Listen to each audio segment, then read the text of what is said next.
On February 1st, 2021, several women came forward on social media to make various accusations against shock rocker Marilyn Manson. And as we come upon the 2-year anniversary of these allegations, let me just say a lot has happened in 2 years. In this video, I'm going to discuss some of these accusations by the women who have also gone on to sue him, as well as Marilyn Manson's lawsuit himself. Just know that this is not everything, especially as I go over some of the discrepancies in their accusations.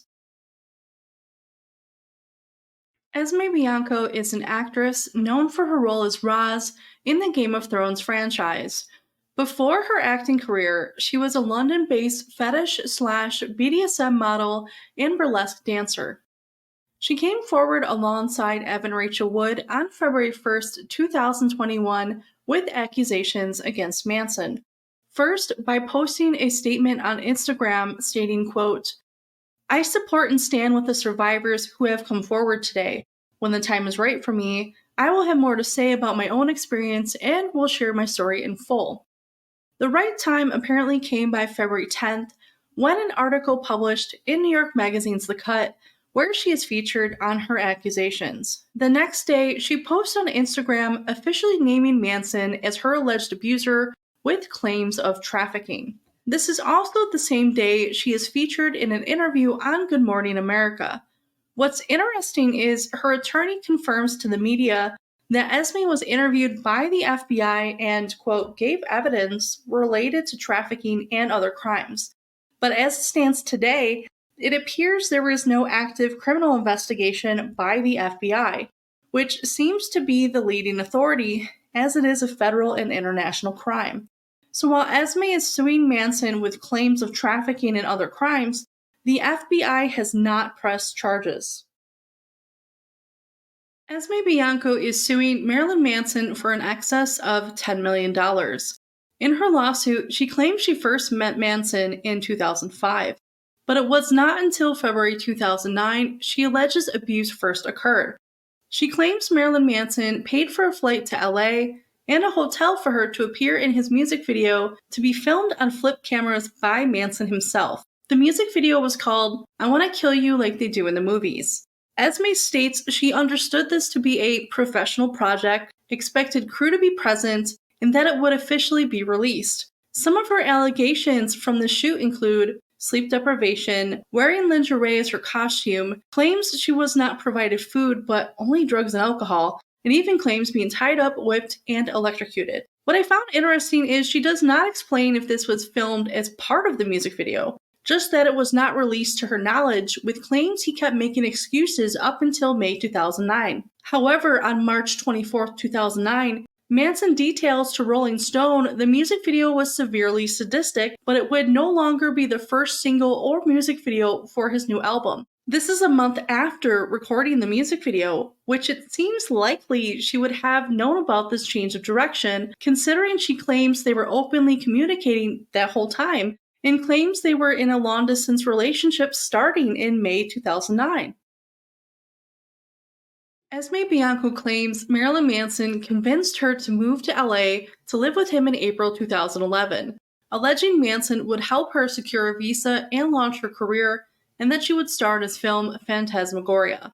Esme then alleges she spent 2.5 months enduring constant abuse from Manson, with accusations including controlling her movements, being kept awake for days, alleging the apartment was dark and kept at 63 degrees, that Manson was frequently enraged and would throw things around. She even claims he chased her with an axe, and much more. She then claimed she escaped his apartment in June 2011 while he slept. After this alleged escape, she details going to one of his shows years later in 2013. What's interesting to note is this claim Esme makes about escaping Manson, because if you compare her claims against another lawsuit, they do not match. Ashley Walters is Manson's former personal assistant, and she worked for Manson while Esme was purportedly dating him. In her lawsuit, the day Esme ended her relationship, she alleges Esme texted her to, quote, get out of the house because, quote, Manson would be dangerous.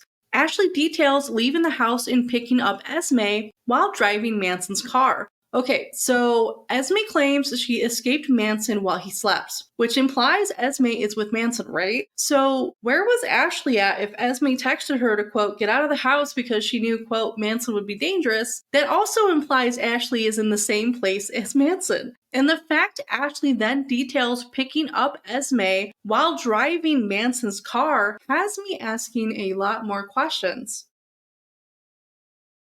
Ashley Walters was Marilyn Manson's personal assistant allegedly between August 2010 to October 2011. She came forward alongside Evan Rachel Wood on February 1st, 2021, with accusations against Manson. In her Instagram statement, she claims various accusations. Some of her claims include psychological abuse, being gaslit, isolation from friends and family, and claims Manson would offer her up for sexual encounters. And she also claims Manson would become violent and throw items like glass plates and heavy objects, adding she, quote, continues to suffer from PTSD and struggle with depression. In the same post, Ashley mentions she stayed in touch with people who, quote, went through their own traumas under his control, which, interestingly enough, these friends so happen to be a majority of Manson's other accusers. Yet, according to her lawsuit, she didn't even discover the circumstances to be traumatic or unlawful until the fall of 2020, where she was part of an alleged support group with other victims,